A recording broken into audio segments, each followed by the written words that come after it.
February 7, 1985, Guadalajara, Mexico. DEA agent Enrique Kiki Camarena steps out of the U.S. consulate, but he never makes it to his truck. 5 men grab him off the street in broad daylight, jam a .45 into his ribs, and fold him into a black Suburban. A federal agent vanishes into afternoon traffic. His captors work for Rafael Caro Quintero, a marijuana baron who weighs his money. For 30 hours, they torture him. He gives them nothing. But here's what makes this case unlike anything in the drug war. Caro Quintero is convicted, sentenced to 40 years, then walks out at 2 a.m. on a technicality no lawyer raised for 28 years, vanishes before the U.S. Embassy is notified, and stays free for nearly a decade with a $20 million bounty on his head. No drug lord has ever killed a federal agent and escaped justice. The obvious answer is Mexican corruption. But the trail climbs into the CIA, where classified files remain sealed and points to corruption. How did the man who tortured a federal agent walk free? And what is the CIA still hiding? Late 1970s, Mexico's drug trade is fragmented, dozens of small-time traffickers killing each other over territory, no chain of command, no infrastructure. Opium poppy growers in Sinaloa sell to whoever shows up with cash. Marijuana farmers ship loads across the border in pickup trucks with no coordination and no protection. The mortality rate among independent traffickers is astronomical. That chaos ends when a former Sinaloa state police officer named Miguel Angel Felix Gallardo has a corporate idea to consolidate every major trafficker under one organization, divide Mexico into smuggling plazas, assign each plaza to a trusted lieutenant, and run the entire operation like a franchise. The concept is simple but revolutionary for the Mexican underworld, creating a system where competition is managed, violence is regulated, and everyone profits under a single umbrella. It transforms the drug trade from a chaotic free-for-all into something resembling a business conglomerate with regional managers, quarterly earnings, and a CEO. He recruits 2 partners, Ernesto Don Neto Fonseca Carrillo, a veteran trafficker with deep roots in Sonora and connections to corrupt politicians across 3 states, and a 24-year-old grower from Badiraguato, Sinaloa, named Rafael Caro Quintero, young, reckless, and already rich from marijuana sales. Together, they form the Guadalajara cartel, Mexico's first true narco conglomerate, headquartered not in some mountain hideout, but in the country's second-largest city. Felix Gallardo is the strategist, Don Neto is the diplomat, and Caro Quintero is the farmer. And his crop is marijuana, grown at a scale no one on Earth has ever attempted. His masterpiece is a plantation called Rancho Buffalo, carved into the desert flatlands of Chihuahua, roughly 200 miles south of the Texas border. What makes Buffalo different from every other marijuana operation in history is not just its size, it's the level of infrastructure and organization that resembles a legitimate agricultural business more than a clandestine criminal enterprise. Picture a field so vast it registers on satellite imagery, somewhere between 2,000 and 10,000 acres of seedless sinsemilla, tended by as many as 10,000 migrant laborers recruited from impoverished villages, irrigated by water diverted from government canals, and guarded by men carrying AK-47s. The operation is so large it functions as its own economy. Workers are housed in barracks on site, paid in cash, and provided meals. Armed guards patrol the perimeter in shifts. The plantation has its own road network, its own water infrastructure, and its own security apparatus that rivals a small military base. Conservative estimates placed the street value of Buffalo's annual harvest above $8 billion. Caro Quintero did not count his money. He waited. Stacks of American $100 bills filled entire rooms of his Guadalajara mansion. He reportedly once offered to pay off Mexico's entire national debt, roughly $90 billion at the time, in exchange for government protection. The offer was declined, but the fact that he could make it tells you everything about the scale of his operation. That cash bought something more valuable than luxury. It bought immunity.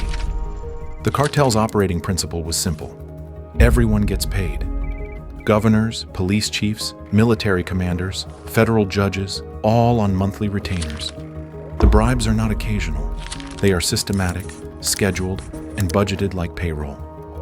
Every official who accepts Caro Quintero's money becomes a stakeholder in the operation's survival, because the day the money stops, their careers and possibly their lives are over. But the cartel's most critical partnership was with Mexico's Dirección Federal de Seguridad, the DFS, the country's equivalent of the CIA and FBI combined into one agency. DFS agents did not merely look the other way. They served as Caro Quintero's personal bodyguards. Armed DFS convoys escorted drug shipments across state lines. DFS credentials opened military checkpoints. One particular DFS commander, a man named Sergio Espino Verdin, would soon become central to this story and to Kiki Camarena's worst hours alive. By 1984, the Guadalajara cartel controls smuggling corridors from the Sinaloa Mountains to the Texas border. Every major Colombian cocaine trafficker, including the Medellin cartel, trusts Felix Gallardo's network to move product into the United States. The empire is functioning, the cash is flowing, and the man quietly mapping every node of this network from a rented office in Guadalajara is a DEA agent named Enrique Camarena. Why didn't the cartel kill him the moment they identified him? And what does it say about their confidence that they waited long enough for him to map their entire empire? Camarena works fast. He is not a desk agent. He is a street operator. Born in Mexicali, raised in Calexico, California, he speaks fluent Spanish and moves through Jalisco without drawing attention. He drives back roads in a rented sedan, meets farmers in cantinas, slips $20 bills to informants, and plants surveillance devices in cartel-linked telephones. Every intercepted conversation feeds a growing map of the cartel's logistics, stash houses, airstrips, distribution points, payment schedules, and that map keeps pointing to the same name, Rafael Caro Quintero. Camarena is building something no DEA agent has built before, a complete organizational chart of the Guadalajara cartel, from street-level couriers to the men sitting at the top of the pyramid. He knows who bribes whom, which pilots fly which routes, which police commanders look the other way on which nights. The intelligence is so detailed it could dismantle the entire operation in a single coordinated raid. That level of knowledge makes him the most dangerous man in Mexico. Camarena's superiors at the DEA field office in Guadalajara warn him to slow down. The Mexican government has not authorized this level of intelligence gathering. Camarena ignores them. He is building the most comprehensive picture of the Guadalajara cartel that any law enforcement agency has ever assembled. He knows that if he stops now, the evidence dies with the operation. His colleagues understand the risk he's taking, but cannot convince him to pull back. Camarena believes the window to dismantle the cartel is closing fast, that if he doesn't act now, the organization will become so entrenched in the Mexican government that no amount of evidence will matter. Then Camarena delivers the blow that changes everything. In November 1984, acting on coordinates he pieced together from intercepted radio traffic and informant debriefings, 400 Mexican soldiers backed by DEA advisors descend on Rancho Buffalo by helicopter. They find marijuana fields stretching to the horizon in every direction. Over several days, they burn between 5,000 and 10,000 tons of product, so much that the smoke plume is visible for miles across the Chihuahua Desert. At the time, it is the largest drug seizure in recorded history. The cartel loses more wealth in 72 hours than some Central American nations generate in an entire year. The raid does not just destroy product. It humiliates the cartel in front of every corrupt official they've been paying for protection. If Caro Quintero cannot protect his own plantation, what are governors and generals being paid for? In Guadalajara, Caro Quintero absorbs the news like a man watching his kingdom burn. For years, he had boasted that he owned the army, the police, and according to claims that would surface later, even had friends inside American intelligence. Buffalo shatters that illusion. Someone fed the Americans the exact coordinates. Someone betrayed him. Caro wants to know who. The answer from every informant on the street is the same: the DEA agent, Camarena. After the raid, Camarena's world contracts fast. Unfamiliar cars tail him through Guadalajara's streets. One of his most trusted informants, a pilot who had been feeding him flight records, turns up dead in a ditch outside Zapopan.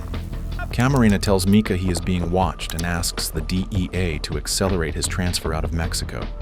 The bureaucracy grinds slowly. Washington tells him 12 more days. He does not have 12 days. The cartel is moving faster than the paperwork. Every day Camarena stays in Guadalajara is another day the people who want him dead have to find him. On the morning of February 7th, 1985, Camarena kisses Mika goodbye, tells his 3 sons he will see them at dinner, and drives to the consulate. At 2:14 p.m., he steps outside for lunch. He never comes back. 2 DFS officers in plain clothes wave him over near his truck. 5 men grab him. He disappears. President Reagan is briefed within hours. His reaction is immediate and furious. The White House authorizes Operation Leyenda, the largest overseas homicide investigation the DEA has ever mounted. And what happens inside the room where they take Camarena is something that will be recorded on tape, preserved as evidence, and haunt every person who hears it for the rest of their lives. What happens when a cartel crosses the one line that was never supposed to be crossed? And what did they record inside that room that would haunt everyone who heard it for the rest of their lives?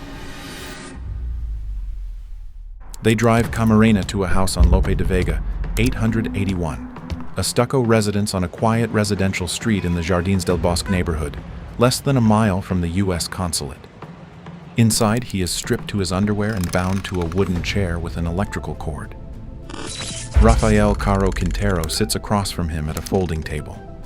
Around the room, Don Neto Fonseca, several cartel lieutenants, and Sergio Espino Verdin, the DFS commander turned cartel enforcer, a man who once carried a federal badge and now carries a cattle prod. A doctor in surgical gloves stands in the corner. His job is not to heal. His job is to keep Camarena conscious long enough to answer questions. The presence of the doctor is not mercy, it is cruelty engineered for maximum efficiency.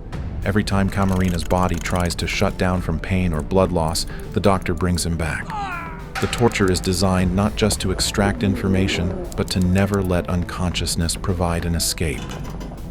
For 30 hours, they interrogate him. The method is not rage. It is systematic, almost clinical. They fracture his skull with a tire iron. They crush his ribs one by one, pausing between blows to repeat their questions. They press a power drill into the side of his head. When Camarena loses consciousness, which happens repeatedly, the doctor injects him with lidocaine and amphetamines to drag him back to awareness. Through it all, cassette recorders are running on the table. Those tapes will later become the most important evidence in the case, and what they capture is a man who refuses to break. Camarena gives them nothing of operational value. He shields the names of his informants. He shields the identities of his colleagues. He endures 30 hours of methodical brutality and surrenders nothing his captors can use. When Camarena finally stops breathing, they wrap his body in plastic sheeting and drive it, along with the body of his pilot, Captain Alfredo Zavala Avalar, who had been kidnapped the same day, to a ranch outside the town of La Angostura, 60 miles southeast of Guadalajara.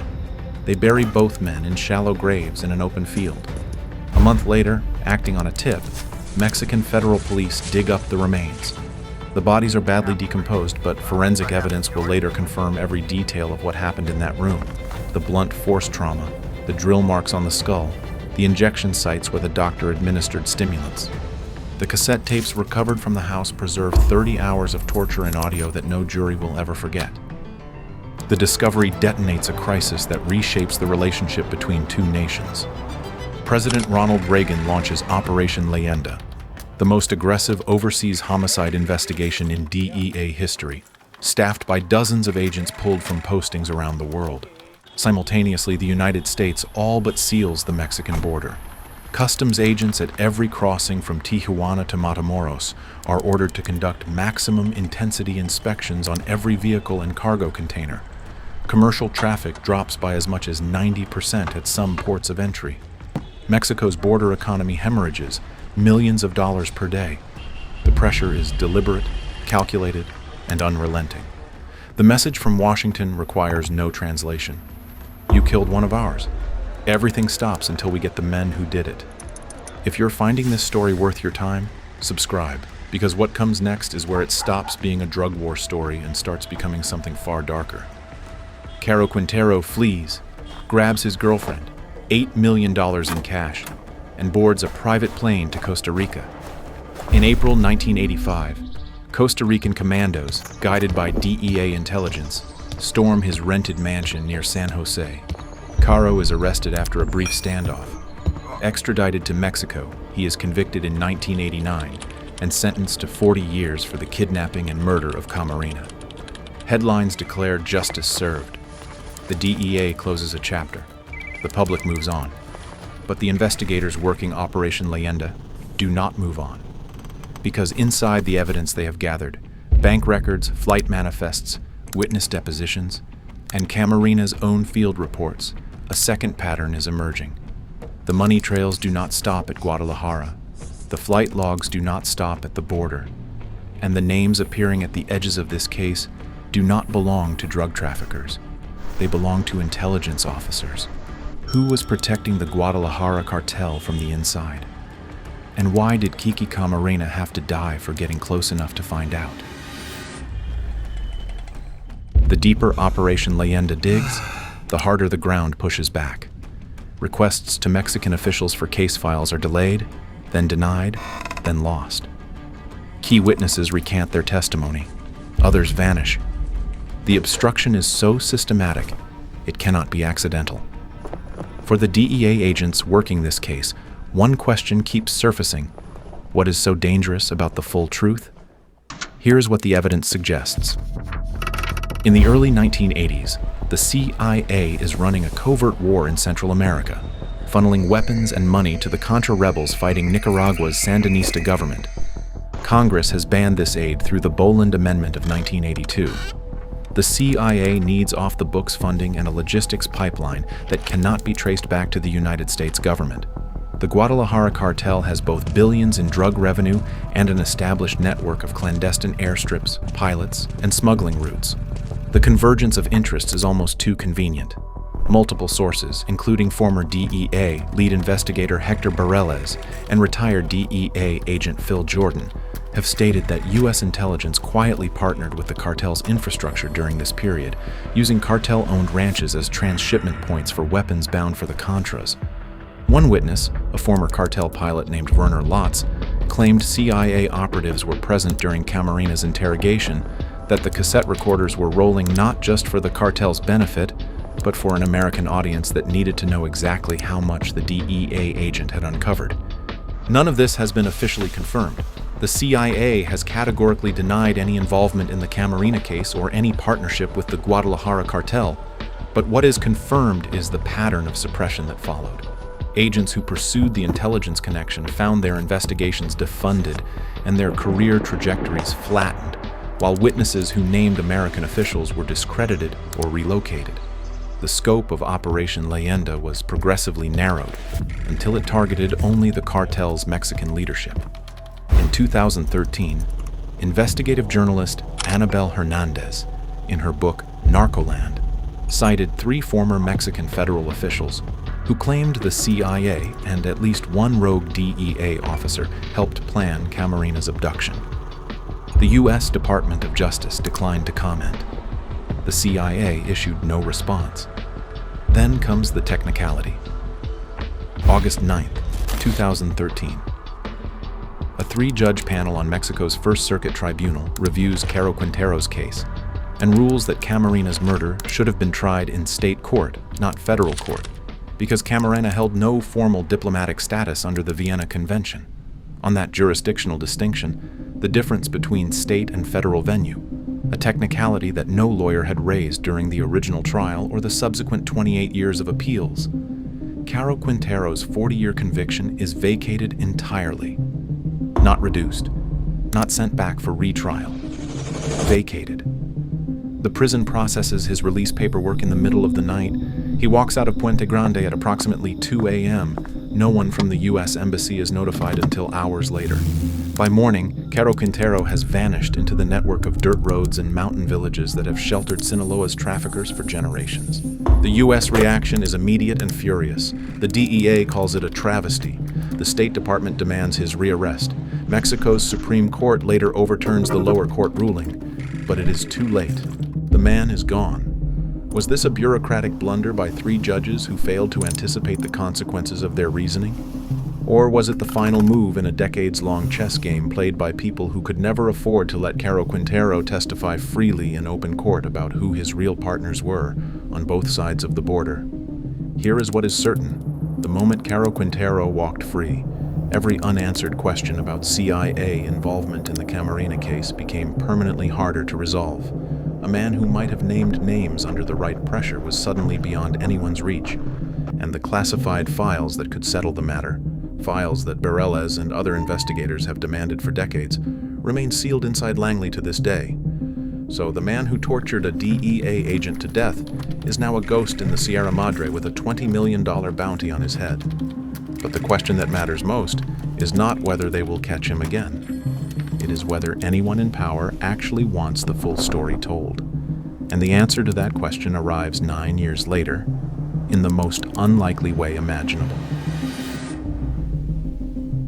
For 9 years, Rafael Caro Quintero haunts the drug war like a phantom. Informants place him in remote villages scattered across the Sierra Madre Occidental.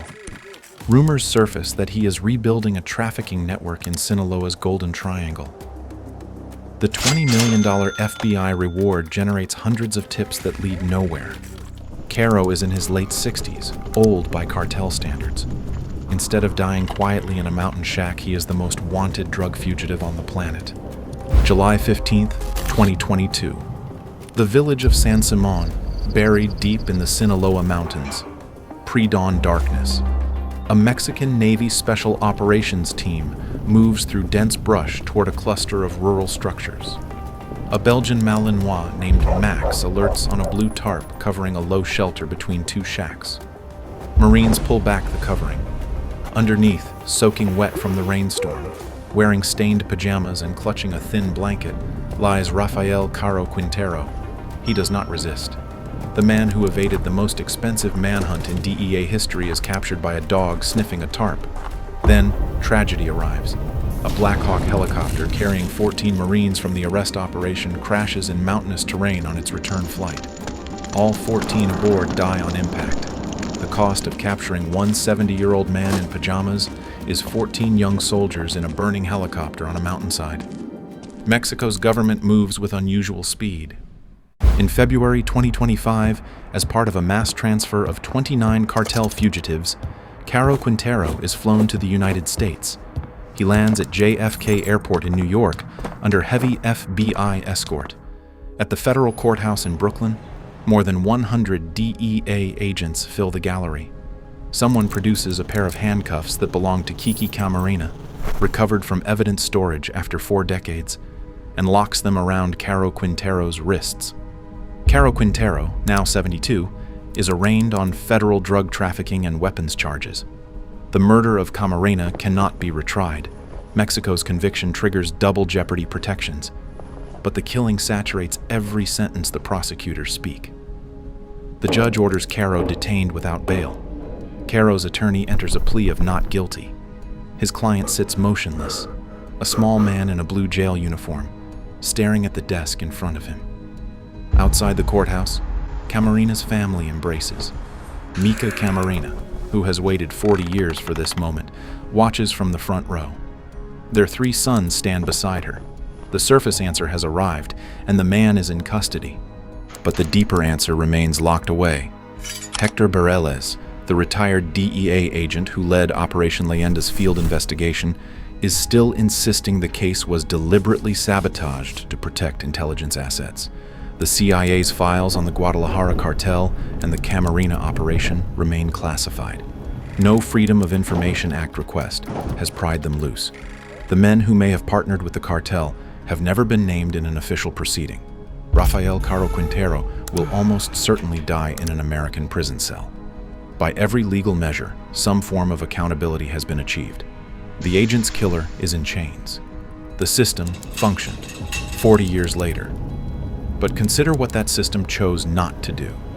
It chose not to unseal the files. It chose not to pursue the intelligence connection. It chose not to ask, under oath and in open court, Why a man convicted of murdering a federal agent was released from prison at 2 in the morning on a jurisdictional technicality that 3 judges somehow discovered after 28 quiet years. The facts of the Camarena case are settled. The body, the tapes, the conviction, the capture, all accounted for. But the meaning is not settled, because somewhere between a torture room in Guadalajara and a courtroom in Brooklyn, the full truth was sealed inside a classified file cabinet in Langley, Virginia, and no one with the authority to open it has ever chosen to do so. The man is caught. The questions are not. If you want to see how a DEA agent turned classified drug programs into his own personal empire until his own informant brought him down, click here.